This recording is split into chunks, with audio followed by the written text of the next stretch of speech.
Has Chapter 7, the BNP. Hello, goodbye. So football was life. My weekends were all about Friday night with the lads, then the big game on Saturday, beers, chants, and let's be real, the occasional scrap. Yeah, I guess you could say I was a football hooligan, but it was more than that.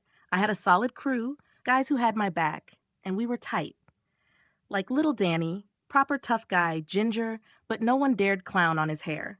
Dude could box. But while I was out there living my best life, things in Luton were changing. I started clocking stuff, hearing about Beslan, noticing people like Saiful Islam, seeing gangs running the streets, and yeah, it all seemed to trace back to one thing, the Muslim community. But whenever I said that out loud, I got the same old speech. It's just a few bad apples. The majority are peaceful. Really? Where? 'Cause I wasn't seeing it then, and I'm definitely not seeing it now.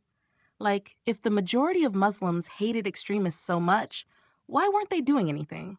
Where were the big community movements shutting this down? Instead, it was always just a handful of token moderates doing the bare minimum while still cashing in on the government handouts. And let's talk about Islam for a sec. It's not just a religion, it's the whole package. Law, politics, culture, everything, all wrapped up in a 7th century mindset. Progress? Nah, not happening. And why would it when the British government is practically on its knees, desperate to please? Free money, special rules, constant victim narrative. Minority? Not in Luton.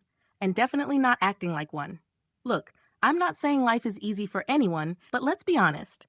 So many of the problems in these communities come from their own choices. No one's forcing first cousins to marry and pass on genetic issues. No one's making them live in closed-off bubbles. And yet, the second anyone even mentions these issues, the government panics, scared of the R word. Racist. Meanwhile, I kept seeing the same pattern. Police, councils, politicians bending over backwards to keep the peace, even when it was clear that peace was long gone. It wasn't jealousy I felt, it was resentment. Money, favors, protection, all thrown at people who didn't even respect this country. And yeah, I'm sure there are some Muslim groups out there actually trying to bridge the gap, but I never saw them. No one in Luton did. And don't even get me started on ISIS. The surrounding Arab countries have armies strong enough to wipe them out overnight, but do they? Nah, 'cause it suits them to let the chaos play out while we in the West are here debating whether drone strikes are morally ethical. So at football, one of the older lads brings up the BNP. Back then, I was just trying to figure out what the hell was going on. And honestly, they were the only ones talking about this stuff. So I got in touch with their local guy, and next thing I know, I'm at a BNP meeting in a pub called the King Harry, up in Stopsley. I listened, read the flyers, and yeah, at first it sounded like common sense. So I signed up, £60 family membership. No big deal. Next time I brought my football mates along. That's when it all went sideways. We roll up, ready to hear what they've got to say, and the BNP guy stops us at the door. Says my black mates, Isaac, Little Craigie, and Webster, couldn't come in. Wait, what? I thought we were here to talk about a real problem, not skin color. That was it for me. Meeting over. We shut it down right there. In fact, some leftist magazine even wrote about it. The day the Luton Migs clashed with the BNP. I told them straight, you think you're coming into our pub in our town and telling us who's welcome? Nah, mate, not happening. After that, BNP was dead to us. Anytime they tried to come around, we told them to do one. And when the United People of Luton and later the English Defence League EDL kicked off, it was clear BNP wasn't invited. Yeah, I joined for a year, but if you check that hacked BNP membership list, you'll see I never renewed. It was a brief fling, nothing more. And if you think I was naive for not realizing they were racist from the jump, fair.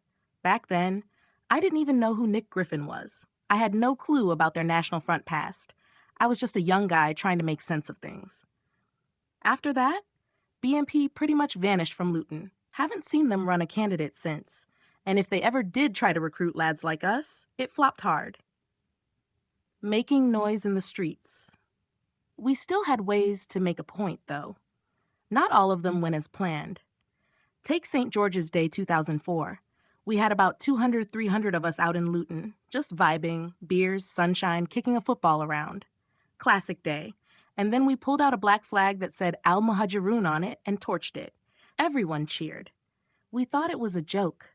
One of the lads, Mad Keith, even got jailed for it, inciting violence or race hate or whatever BS they threw at him. Fast forward a bit. I land in jail in 2005, and who do I see walking out just as I'm going in? Keith. Dude looks at me and goes, "Broove, remember that flag? Yeah, I went down for that." My bad, Keith. Later that year, Luton was playing Peterborough, and normally that would have meant a scrap. But I hit up their lads and told them straight, we weren't looking for a fight. We had bigger problems. White and black people were both getting jumped by Muslim gangs. Our girls were getting groomed and trafficked. Heroin was being sold like sweets. I made a leaflet about all of it, basically calling out the police for doing nothing. We even tried to make it clear this wasn't about all Muslims. We weren't here to start a riot, but the local paper only printed half the leaflet, took out anything about grooming gangs and drugs. Typical. On the day, the Peterborough fans tried to march with us, but the police shut it down, claiming they were hooligans looking for a fight. Nah. This was probably the first time rival football firms actually united. I read the leaflet out in public, named names, gangs, preachers, all of them. After that, my phone blew up. Word got out who was behind it, and suddenly, the Pakistani lads wanted me gone. I just thought, let them come. I'm not running anymore.